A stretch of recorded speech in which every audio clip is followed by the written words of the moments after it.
देवकीचा काना यशोदेचा ताणा, माया ममतेचा धागा जोडतो जोडतो. बाळकृष्ण गोकुळात वाढतो वाढतो, बाळकृष्ण गोकुळात वाढतो. नमस्कार, मी सुवर्णा.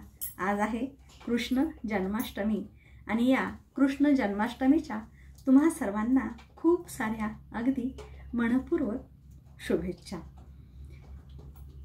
कृष्ण जन्माष्टमी ही जी आहे अष्टमीला साजरी केली जाते आणि कृष्ण जन्माष्टमी ही भगवान श्रीकृष्णाचा जन्माचा उत्सव असून ती हिंदू पंचांगानुसार भाद्रपद महिन्याच्या कृष्ण पक्षाच्या अष्टमीला साजरी केली जाते. हा दिवस अत्यंत पवित्र असा मानला जातो. आता या कृष्ण अष्टमीचे महत्त्व काय आहे तर श्रीकृष्ण हे विष्णूचे 8वे अवतार मानले जातात. त्यांचा जन्म मथुरेतील एका कारागृहात झाला आणि त्यांच्या जन्मकथेत अत्याचाराचा अंत आणि धर्माची स्थापना याचाच हा एक संदेश आहे. श्रीकृष्णाने गोकुळात लहानपणी अनेक चमत्कार केले आणि पुढे महाभारतात धर्मयुद्धात पांडवांना मार्गदर्शनही त्याने केले आहे.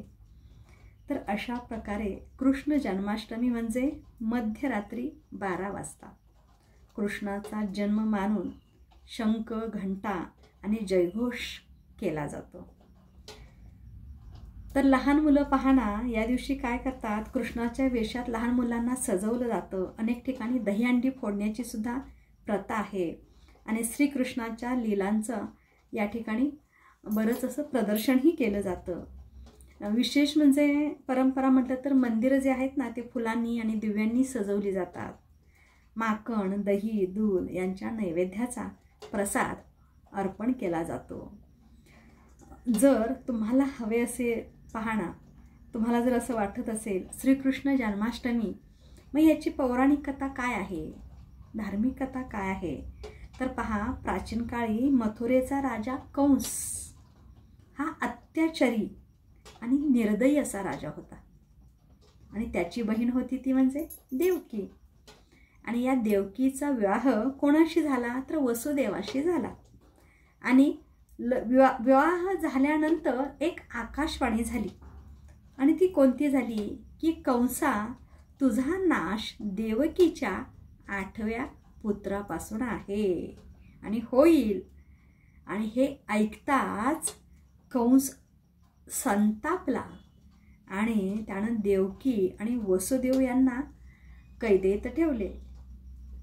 जन्मलेल्या पहिल्या 6 मुलांचा देवकीच्या त्यानं वध केला आणि 7वा मुलगा होता तो बलराम.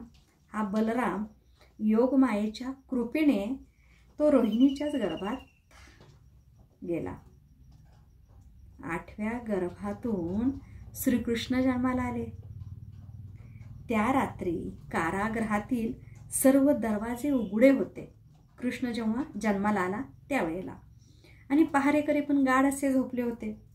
आणि वसुदेवांनी काय केलं, या नवजात बालकाला म्हणजे श्रीकृष्णाला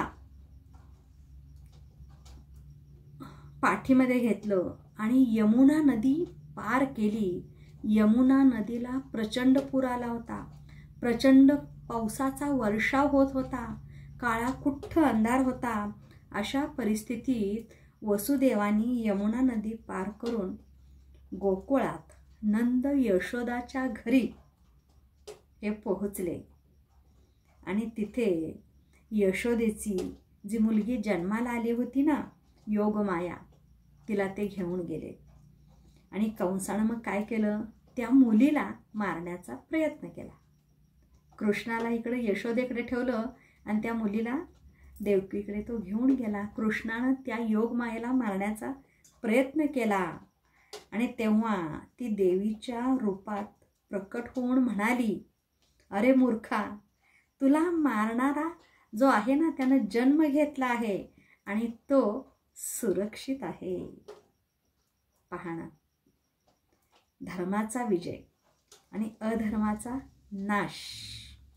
कृष्ण जन्म कथा आपल्याला सांगते की अन्याय कितीही बलवान असला तरी शेवटी सत्याचाच विजय होत असतो. निर्भयता आणि भक्ती जी आहे ना, वसुदेवांनी रात्रीच्या अंधारात वादळी पावसात यमुना पार करून बाळकृष्णाचे संरक्षण केले. हे भक्ती आणि धैर्याचे एक प्रतीक मानावे लागेल. प्रेम व लीलामय जीवन, कृष्णाच्या बाललीला, गोपी सोबतची रासलीला आणि गीतेतील उपदेश हे सर्व जीवनाला प्रेम, आनंद आणि कर्तव्य भावनेने जगण्याचा संदेश देतात. तर अशी ही कृष्ण जन्माष्टमी आपण ही मोठ्या उत्साहात आणि आनंदात साजरी करतो. कृष्णाच्या अनेक बाललीला आहेत, तुम्हाला माहीतच आहे. श्रीकृष्णाने या गवळणींना कसा त्रास दिला, गोपिकांना कसा त्रास दिला, याचंही सुंदर असं वर्णन आहे.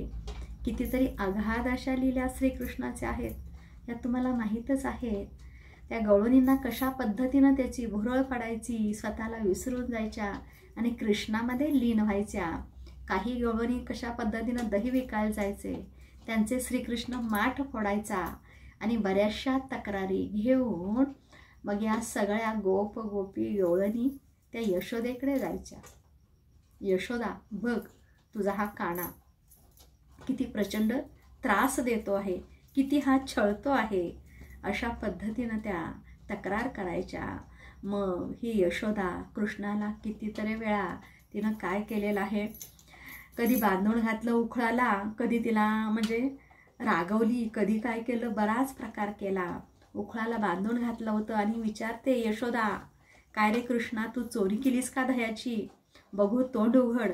आणि तो श्रीकृष्ण तोंड उघडतो तेव्हा प्रत्यक्षात तिला काय दिसतं, सगळं ब्रह्मांड कृष्णाच्या तोंडात दिसतं आणि ती ओळखते की हे मूल कोणी साधं सुद्धा नाही आहे, हे साक्षात कोण आहे, ईश्वर आहे.